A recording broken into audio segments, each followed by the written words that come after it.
Hello everyone, welcome to ASP with biology classes. जैसा कि आप जानते हैं हम लोग यहाँ पे 9th क्लास की साइंस पढ़ रहे हैं और हम लोग आज का चैप्टर जो है वो है परमाणु एवं अणु। ठीक है, चैप्टर नंबर 3 है परमाणु एवं अणु। और इसके पहले की जो क्लास हुई थी उसमें हम लोग परमाणुओं के संयोजन के बारे में पढ़ लिया था। और आज का जो हम लोग का टॉपिक रहेगा वो विभिन्न तत्वों के आधुनिक प्रतीक।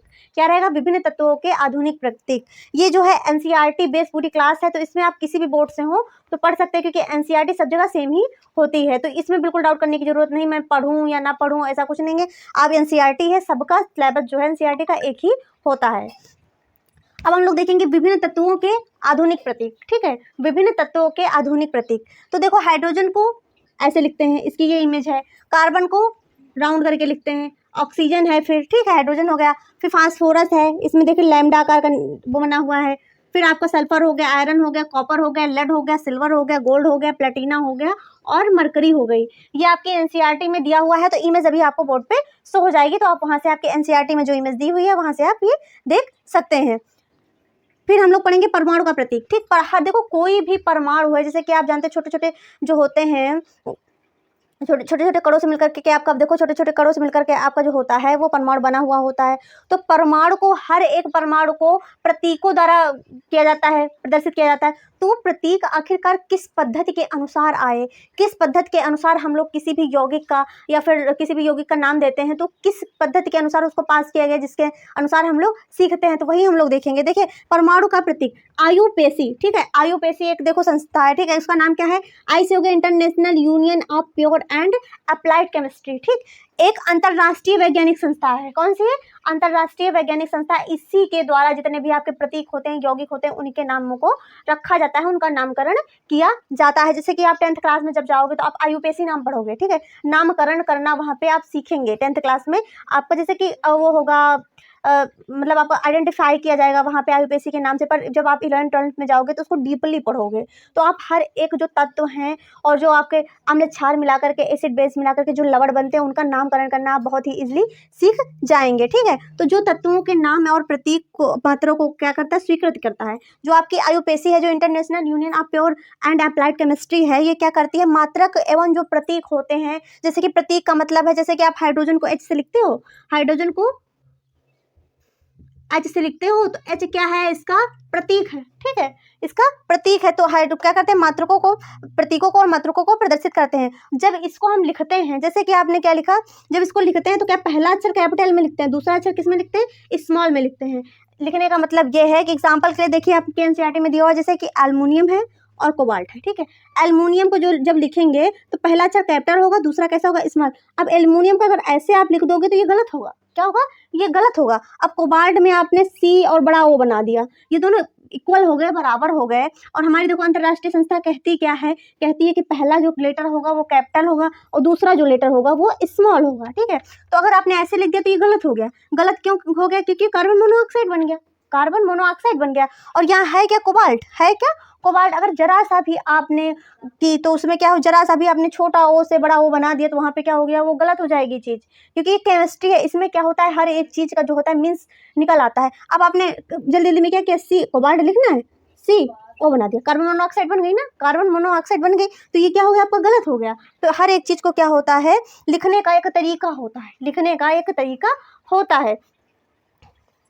अब देखिए कुछ तत्व अंग्रेजी के प्रथम अक्षर, ठीक, कुछ तत्व क्या होते हैं? अंग्रेजी के प्रथम अक्षर तथा बाद में आने वाले अक्षर को क्या करते हैं? मिलाकर बनाए जाते हैं। ठीक है, अंग्रेजी के प्रथम अक्षर और जो बाद में आता है अक्षर उसको क्या करते हैं? मिलाकर के बनाए जाते हैं, जैसे क्लोरीन, जिंक, ईटीसी। ठीक है, अब लोग देते हैं अन्य तत्वों के प्रतीकों को लैटिन, लैटिन, जर्मन, ग्रीक भाषाओं में उनके नामों से क्या किया जाता है? जाना जाता है। ठीक है, लैटिन भाषा में, जर्मन में, ग्रीक भाषाओं में क्या किया जाता है? उनके नाम से जाना जाता है। इसके हम लोग देखेंगे एग्जाम्पल।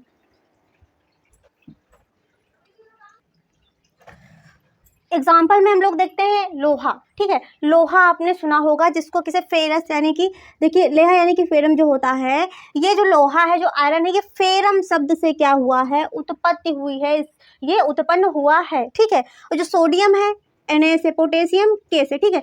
एनसीईआरटी में जो इमेज दी हुई है जैसे कि द्रव्यमान का भार, तो आपको बोर्ड के साइड पे इमेज जो है वो लगा दी जाएंगे, क्योंकि आपको उससे रिलेटेड जो इमेज लगेंगी तो उनको जरूर से जरूर क्या करना है, याद करना है एनसीईआरटी में, क्योंकि वो जो इमेज दी हुई है, जो आपको कॉलम दिए हैं, जैसे द्रव्यमान दिया है, बहुपरमाणु क्या होते हैं, एक परमाणु क्या होते हैं, द्विपरमाणु क्या होते हैं, तत्व क्या है, तो ये सब क्या है आपको याद करने वाली चीजें हैं, तो ये जरूर से जरूर क्या करें आप याद करें, ठीक है। तो परमाणु का आकार अब कैसे होता है, परमाणु का आकार पूछा जाए तो 10⁻⁹ मीटर, ठीक, 10⁻⁹ मीटर होता है। अगर नैनोमीटर में पूछा जाए तो 10⁻⁹ मीटर को 1 नैनोमीटर लिखेंगे। सोचिए कितना छोटा होता है। अब परमाणु का द्रव्यमान देखते हैं। द्रव्यमान क्या होता है, कार्बन के, आप जानते हैं कार्बन के समस्थानिक होते हैं, तो कार्बन का समस्थानिक जो देखो C6 नीचे होगा, जो ऊपर होता है उसको भार कहते हैं। 12 क्या है, भार है, ठीक है। तो समस्थानिक के एक परमाणु का, ठीक है, समस्थानिक के एक परमाणु का मतलब जैसे कि 12 है तो 12 के एक परमाणु का, ठीक, कार्बन के 12 में से एक परमाणु का, ठीक है, एक परमाणु के 12वें भाग का, ठीक है, एक परमाणु होगा, जैसे 12 है, 12 में से किसी एक का ले लेंगे, एक जो है इसके भी कितने 12वें भाग का, कितने 12वें भाग का, ठीक है। द्रव्यमान कितना होता है, तो आपका AMU है, पहले क्या था इसका फुल फॉर्म देखिए, एटॉमिक मास यूनिट, ठीक, जिसको हिंदी में कहते हैं परमाणु द्रव्यमान इकाई। अब इसको सिर्फ U से लिखा जाता है, ठीक, अब इससे U से लिखते हैं, जिसका क्या है 1.66 × 10⁻⁻27 kg, ठीक है, कितना होता है 1.66 × 10⁻⁻27 kg होता है, ठीक है। परमाणु के अस्तित्व, अब अस्तित्व देख लेते हैं इसका। देखो, परमाणु स्वतंत्र भी हो सकता है, परमाणु स्वतंत्र अवस्था में भी हो सकता है और नहीं भी हो सकता है, ठीक है। परमाणु स्वतंत्र भी हो सकता है तथा यौगिक का निर्माण भी कर सकते हैं। स्वतंत्र भी हो सकते हैं और यौगिकों का क्या कर सकते हैं, निर्माण भी कर सकते हैं। यौगिक देख लेते हैं, यौगिक में कैसे निर्माण होता है, कौन कौन तत्व होते हैं, और स्वतंत्र कौन कौन से तत्व होते हैं। स्वतंत्र में आपका हो गया हीलियम, कैल्शियम, मैग्नीशियम, सोडियम, ठीक, क्या हो गया, हीलियम, कैल्शियम, मैग्नीशियम, सोडियम, ठीक है। और आपके यौगिक में जो हो गए, सोडियम क्लोराइड हो गया, अमोनिया हो गया, वाटर हो गया, ठीक है, क्या हो गया, सोडियम क्लोराइड हो गया, अमोनिया हो गया और वाटर हो गया। इतना कॉन्सेप्ट आपका क्लियर हो गया होगा। अगर जरा सा भी डाउट हो तो कमेंट सेक्शन में कमेंट जाकर के जरूर से जरूर करें, ठीक है। अब देख लेते हैं अणु क्या होते हैं। परमाणु तो देख लिया, अब अणु क्या होते हैं। देखिए, परमाणुओं से मिलकर के अणु बने हुए होते हैं, ठीक है, परमाणुओं से मिलकर के अणु बने हुए होते हैं। तो अलग अलग प्रकार के परमाणु भी हो सकते हैं, ठीक है, या फिर एक प्रकार के हो सकते हैं। तो अलग अलग या फिर एक प्रकार के परमाणुओं के निश्चित समूह को, क्या, निश्चित समूह को, जैसे कैसे करके हैं, तो ये ऐसे जुड़े हुए होंगे, तो निश्चित समूह को क्या कहते हैं, अणु कहा जाता है। यानी कि निश्चित समूह होगा, परमाणुओं का जो ग्रुप होगा, परमाणुओं का जो समूह होगा वो निश्चित हो या फिर निश्चित भी हो सकता है, आसमान भी हो सकता है, ठीक है, आसमान मतलब अलग अलग प्रकार का भी हो सकता है। तो अलग अलग प्रकार के परमाणु या फिर निश्चित मतलब एक समान हो, एक प्रकार के परमाणु मिलकर के क्या बनाते हैं, अणु बनाते हैं। समूह मिलकर के क्या, परमाणुओं का एक समान या फिर आपका एक समान होगा या फिर क्या होगा, अलग अलग प्रकार के परमाणु मिलकर के क्या करेंगे, परमाणु समूह मिलकर के आपके अणु का निर्माण करेंगे, ठीक है। तत्वों के अणु इमेज साइड में शो होगी, देख लेना। जब एक समान परमाणु आपस में मिलते हैं, जब एक समान परमाणु आपस में मिलते हैं तो तत्व के अणु बनते हैं। देखो, जब कहा जाए कि तत्व के अणु कैसे बनते हैं, तत्व के अणु कैसे बनते हैं, तो आपने भी देखा कि एक समान परमाणुओं के समूह से अणु का निर्माण होता है, ठीक है, और अलग अलग प्रकार के परमाणुओं के समूह से भी किसका निर्माण होता है, अणु का निर्माण होता है, ठीक है। तो जो एक समान है, ठीक है, तत्व क्या होंगे, तत्वों का अणु, तत्वों के अणु किसे कहेंगे, एक जब एक समान के परमाणु मिलेंगे तब तत्व के अणु बनते हैं, ठीक है। और यौगिक क्या होते हैं, जो यौगिक जो होते हैं, तत्व कैसे बनते हैं, जब एक समान जो होते हैं परमाणु मिलते हैं तब तत्व बनते हैं, तत्व के अणु बनते हैं। और जब भिन्न भिन्न परमाणु मिलते हैं, अलग अलग प्रकार के परमाणु मिलते हैं, तब का यौगिक के जो होते हैं वो यौगिक के क्या तत्व बनते हैं या यौगिक के अणु बनते हैं, ठीक है। तो तत्वों के अणु, जब देखो एक समान के परमाणु मिलते हैं तो तत्व के अणु बनते हैं। जैसे क्या हो गया, नाइट्रोजन हो गया, नाइट्रोजन में देखिए दो नाइट्रोजन मिलकर बना एक समान है, ठीक है। और देखो आपका जो हाइड्रोजन है उसमें भी एक समान है, हाइड्रोजन है ना, कोई बाहर से तत्व तो आया नहीं है कि हाइड्रोजन के साथ ऑक्सीजन हो गई है या फिर कार्बन के साथ ऑक्सीजन हो गई, ऑक्सीजन मिलकर कार्बन मोनोऑक्साइड, ऐसा नहीं है ना। तो इसमें क्या देखिए FFE है, फ्लोरीन है, ये क्लोरीन है, मतलब 2 क्लोरीन के अणु है, आयोडीन के 2 अणु है, ब्रोमीन के 2 अणु है, ऑक्सीजन के 2 अणु है, तो समान ही है ना, एकदम इक्वल हुआ, समान हुआ। अब जब यौगिक के अणु देखिए भिन्न भिन्न परमाणुओं के निश्चित संयोजन को क्या कहते हैं, यौगिक के अणु कहते हैं। तो इसमें देखो, जब इसमें समान है तब आपके पास क्या अपने तत्व के अणु बने, जब असमान होगा तो आपके क्या करेंगे, यौगिक के अणु का निर्माण होगा। कॉन्सेप्ट क्लियर हुआ।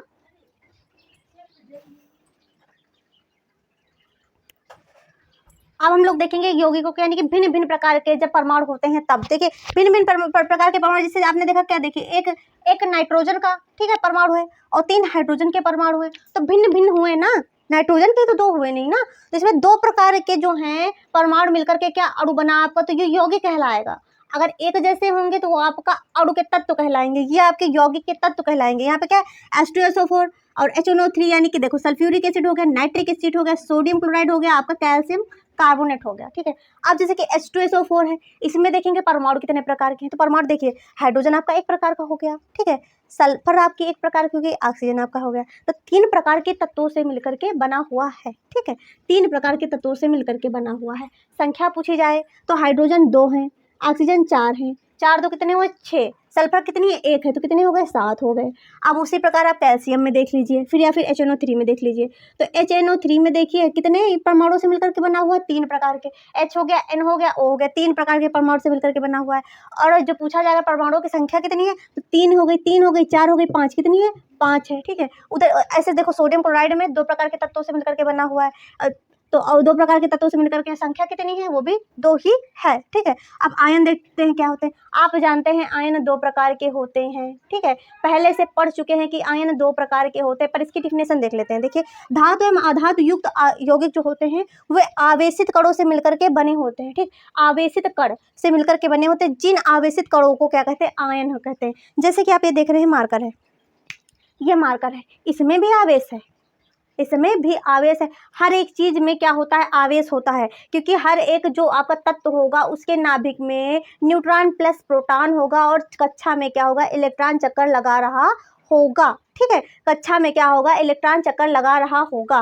तो देखिए क्या, अब जैसे कि इसको कुछ चीज़ों को आवेशित करना पड़ता है। जैसे कि आपने देखा होगा पहले कि जो स्केल होती है उसको बालों में रगड़ो, ठीक है, बालों में जब रगड़ा जाता है, रब किया जाता है, तो उसके बाद जो कागज़ के टुकड़ों पे ऐसे रखोगे तो क्या होगा, कागज़ के टुकड़े उसमें चिपक जाएंगे। या फिर बैलून है उसको फुलाया और कस के बालों से ऐसे घिस करके उसका क्या, उसको आवेशित किया। जब आवेशित करोगे तो क्या उसको दीवार से चिपकाओगे तो क्या हो जाएगा, वो चिपक जाएगा, ठीक है, चिपक जाएगा। अब जैसे कि आप देख रहे हैं ये जैसे कि ये किसी भी कोई भी तत्व हो, इसके नाभिक में जो होगा न्यूट्रॉन प्लस प्रोटॉन होंगे, उसमें जितने भी इलेक्ट्रॉन होंगे बाहर, उसमें की कक्षा जो रहेगी उसकी कक्षा में क्या चक्कर लगाते रहते हैं, ठीक है। आयन 2 प्रकार के होते हैं, एक होता है आपका धनायन, एक होता है ऋणायन, ठीक है, धनायन ऋणायन, ठीक। धनायन क्या होता है, इलेक्ट्रॉन का त्याग करता है, ऋणायन क्या होता है, इलेक्ट्रॉन को ग्रहण करता है, ठीक है। तो अब हम लोग धनायन देखेंगे। धनायन में आपका हो गया, देखो एक जिनकी संयोजकता होती है, सोडियम हो गया, पोटेशियम हो गया, आपका सिल्वर हो गया, और आपका क्या हो गया, कॉपर फर्स्ट हो गया, कॉपर ये क्या हो गया, फर्स्ट हो गया। और आपका मैग्नीशियम जिनकी संयोजकता 2 होती है, देखिए +2 लिखा हुआ है, जिसके ऊपर 2 लिखा हुआ इसका मतलब उसकी संयोजकता 2 होगी, जिसके ऊपर एक प्लस बना हुआ हो इसका मतलब इसकी संयोजकता 1 होगी, जिसके ऊपर 3 बना हो उसकी संयोजकता 3 होगी, जिसके ऊपर 4 बना हो, जिसके ऊपर जितना चार्ज उसकी संयोजकता उतनी होगी, ठीक है। तो इसकी देख लेते हैं Mg, आपका मैग्नीशियम 2 हो गया, कैल्शियम 2 हो गया, जिंक 2 हो गया, ठीक है। और आपका आयरन यहाँ पे सेकंड है, आयरन क्या है सेकंड, क्योंकि संयोजकता 2 है। आयरन फर्स्ट भी आपने देखा, ठीक है, आयरन फर्स्ट भी होता है और आयरन सेकंड भी होता है और आयरन थर्ड भी होता है। इसी वजह से इसको जहाँ पे 2 लिखा हो वहाँ पे सेकंड लिख दिया जाता है, और जहाँ पे 3 लिखा होता है वहाँ पे थर्ड लिख दिया जाता है, ठीक है। कॉपर भी क्या हो गया आपका यहाँ पे सेकंड हो गया है, ठीक। एल्युमिनियम थर्ड है, 3 संयोजकता है, और आयरन की क्या है 3 संयोजकता, इसका मतलब थर्ड है ये आयरन। ऋणायन क्या होते हैं, ऋणायन के देखिए एक परमाणु होते हैं, बहुपरमाणु होते हैं। एक परमाणु का मतलब होता है जो तत्व एक ही परमाणु से बना होता है। देखिए एक परमाणु, ऑक्सीजन एक ही है ना, संयोजकता सिर्फ 2 है। यहाँ पे बहुपरमाणु का देखिए 2 परमाणु से मिलकर O2 लिखा हुआ है, यानी कि 2 परमाणु है, एक से ज्यादा परमाणु है यहाँ पे, ठीक है। बहुपरमाणु तत्व है, इसकी संयोजकता कितनी है 2 है, ठीक है। एक परमाणु खो गए, एक परमाणु हमेशा एक ही परमाणु वहां पर होगा, संयोजकता कितनी भी हो, रट लीजिए, ठीक है, एक ही परमाणु वहां पे होगा, संयोजकता कितनी भी हो, ठीक है। आपके बहुपरमाणु में क्या होगा, एक से ज्यादा परमाणु होंगे, जैसे ऑक्सीजन के 2 परमाणु होंगे, ठीक है आपके, और 3 भी परमाणु हो सकते हैं। ओजोन में जैसे 3 परमाणु होते हैं, ठीक है। तो आपका एक परमाणु हो गया, देखिए ऑक्सीजन हो गई, O की पावर -2 हो गई, N की पावर -3 हो गया, और ये आपका क्लोराइड हो गया, ये क्लोरीन हो गया। और ये देखिए O2 -2, O2 +2, CO3 -2, कार्बन जिसको कहते हैं, सल्फेट हो गया SO4 -2, और आपके क्या हो गया, ये नाइट्रेट होगा NO3 -2, ठीक है। अब इसकी जो इमेज होगी वो आपको साइड में शो हो जाएगी, जो तत्व दिए हुए हैं इस वाले की भी और इसकी भी साइड में शो हो जाएगी बोर्ड पे। रासायनिक सूत्र लिखना, अब इतना तो सब कुछ पढ़ लिया, ठीक, इतना सब कुछ पढ़ लिया, धनायन पढ़ लिए, ऋणायन पढ़ लिए, अब रासायनिक सूत्र तो भैया लिखना सीख लो, है, रासायनिक सूत्र भी लिखना सीखेंगे, और उसके बाद हम लोग क्या रासायनिक समीकरण बनाना सीखेंगे, ठीक है। रासायनिक सूत्र लिखना। आयन की संयोजकता अथवा आवेश को क्या करेंगे, सबसे पहले संतुलित करेंगे। जो ये आवेश दिया हुआ है, जो चार्ज दिया हुआ है, इसको पहले क्या किया जाता है, संतुलित किया जाता है। ठीक, जब यौगिक किसी धातु या अधातु के संयोग से बनता है, जब यौगिक किसी भी धातु या धातु के संयोग से बने, यानी कि जुड़ने से बने, मिलने से बने, ठीक, धातु और अधातु से मिलकर के ही यौगिक का निर्माण होता है, बनता है। तो पहले क्या होगा, धातु का सूत्रवान नाम लिखा जाएगा। ठीक है, धातु धनी है, धन वाला पहले आएगा, ऋण वाला बाद में आएगा, ये ऐसे समझ लीजिए। तो क्या होगा, जैसे कि सोडियम धातु है, क्लोरीन का है क्या है, अधातु है। तो जब इसको हम लोग सूत्र लिखेंगे या फिर नाम लिखेंगे तो पहले सोडियम को लिखेंगे, उसके बाद तक क्लोरीन को लिखेंगे। जैसे कि हो गया आपका NaCl, तो जब नाम भी इसका लिखेंगे तो पहले लिखेंगे सोडियम, ठीक, उसके बाद लिखोगे क्लोराइड। ठीक, क्या लिखोगे, क्लोराइड लिखोगे। जैसे कि CaO है, तो CaO में कैल्शियम जो है आपकी धातु है और ऑक्सीजन जो है आपकी अधातु है। पहले हम लोगों ने कैल्शियम को लिखा, इसी प्रकार इसमें भी, इसी प्रकार इसमें भी। इतना आपको क्लियर हो गया हो, कोई भी डाउट हो तो कमेंट सेक्शन में कमेंट करें।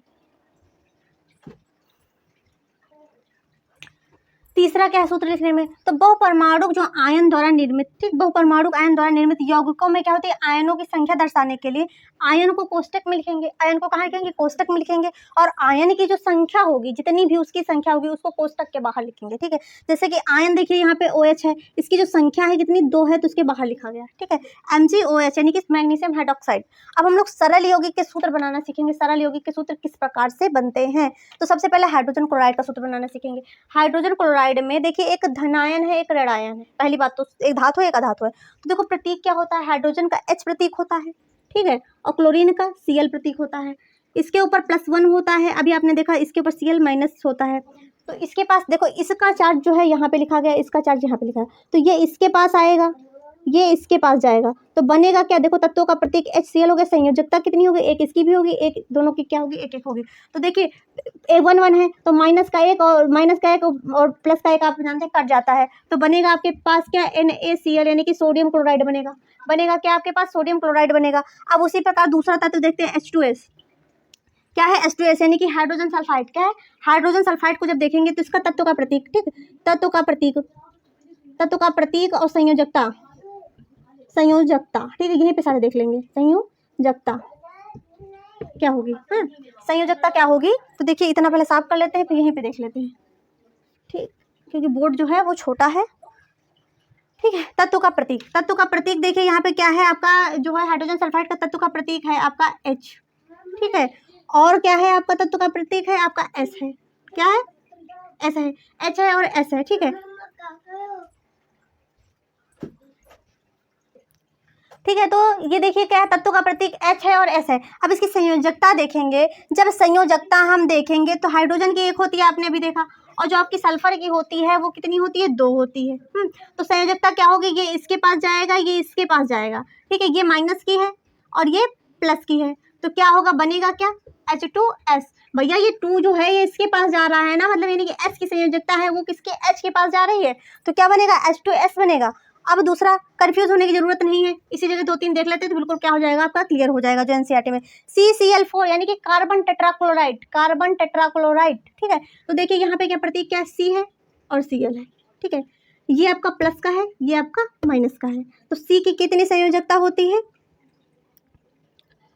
कार्बन की कितनी संयोजकता होती है, तो आप जानते हैं कार्बन की संयोजकता होती है 4। ठीक, क्लोरीन की कितनी होती है, 1 होती है। ये इसके पास जाएगा, ये इसके पास जाएगा, बनेगा क्या आपके पास, ये माइनस का है, ये प्लस का है, बनेगा आपके पास CCl4 यानी कि कार्बन टेट्राक्लोराइड। क्या बनेगा, कार्बन टेट्राक्लोराइड बनेगा। ठीक है, अब हम लोग देख लेते हैं,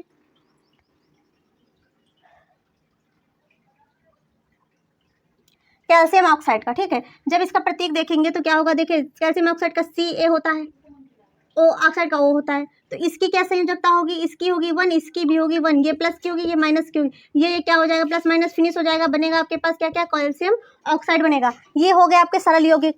अब हम लोग देखेंगे बहुपरमाणु वाले यौगिक कैसे बनते हैं, तो बहुपरमाणु में हम लोग देखेंगे क्या, सोडियम नाइट्रेट पहले देखेंगे। तो सोडियम नाइट्रेट में जब प्रतीक देखेंगे, ठीक है, प्रतीक देखेंगे क्या है, प्रतीक देखिए आपके पास सोडियम नाइट्रेट में क्या, Na हो जाएगा। ठीक, और क्या हो जाएगा, NO हो जाएगा। ठीक है, Na हो जाएगा, NO हो जाएगा। अब इसकी संयोजकता देखेंगे तो Na की क्या होती है, आप जानते हैं, Na की आप जानते हैं,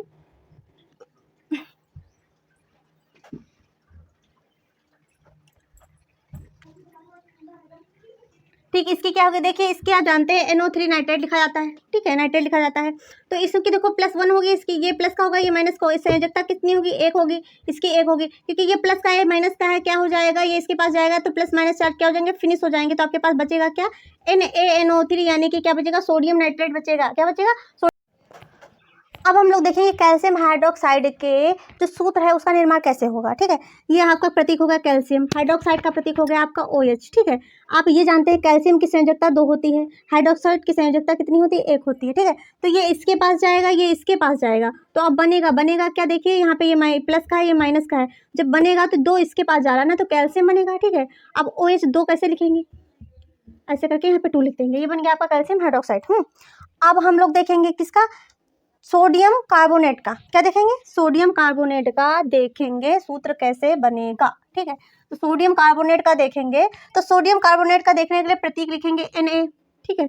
और कार्बोनेट का CO3 होता है, इसके ऊपर प्लस चार्ज है, इसके ऊपर माइनस चार्ज है। सोडियम का 1 होता है और जो कार्बोनेट का होता है 2 होता है, कितना होता है, 2 संयोजकता होती है। तो ये इसके पास जाएगी, ये इसके पास जाएगी, तो बनेगा क्या, बनेगा आपका क्या, Na2CO3 बनेगा, ठीक है, यानी कि सोडियम कार्बोनेट बनेगा, ठीक। अब हम लोग देखेंगे किसका, अमोनियम सल्फेट का देखेंगे, किसका, अमोनियम सल्फेट का। अमोनियम सल्फेट का आपको अमोनिया का होता है NH4, ठीक है, सल्फेट का होता है SO2,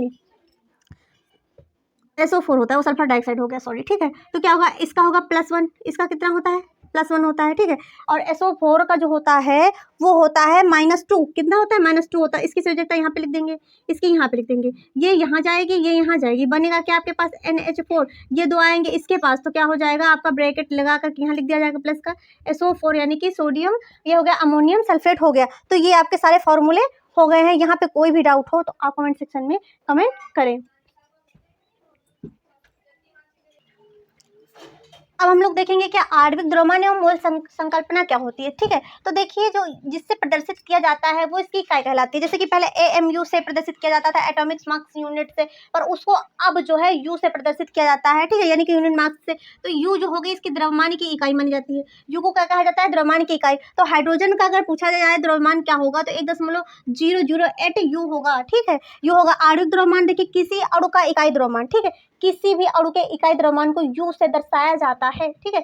U से क्या हो जाता है, दर्शाया जाता है, ठीक है, दर्शाया जाता है। जैसे कि C6 यानी कार्बन जो है इसका, देखिए नीचे C लिखा है, फिर 6 लिखा है, इसका 12, यानी 12 ऊपर है, C यानी कि भार है, तो द्रव्यमान संख्या और जो है इसको भार भी कहेंगे, ठीक, भार क्रमांक भी कहेंगे। अब सूत्र इकाई द्रव्यमान कैसे निकालते हैं, तो आणविक द्रव्यमान उन यौगिकों के लिए जिनके आयन बन सकते हैं, उनके लिए कैसे निकाला जाएगा। तो ये जो द्रव्यमान के भार हैं उनकी NCERT में आपके क्या दी हुई है, आपकी सारणी, तो इमेज आपको साइड में शो हो जाएगी, तो देख लेना वहां से। तो देखिए सोडियम का कितना होता है, 23 होता है, क्लोरीन का होता है 35.5। निकालेंगे कैसे, तो देखो सोडियम 1 है, यहाँ पे क्लोरीन कितनी है, 1 है, तो क्या करेंगे 1 गुणे, अब इसका देखेंगे क्या है द्रव्यमान कितना है, तो 1 गुणे 23 है, ठीक, सोडियम का 23 है द्रव्यमान, प्लस अब उसका देखेंगे क्लोरीन का कितना है, क्लोरीन भी 1 है आपकी, ठीक, इसका द्रव्यमान कितना है 35.5। अब इसका जब गुणा करोगे तो यहाँ पे 23 ही आएगा ना, जब इसका करोगे तो आपका कितना आएगा 35.5 आएगा।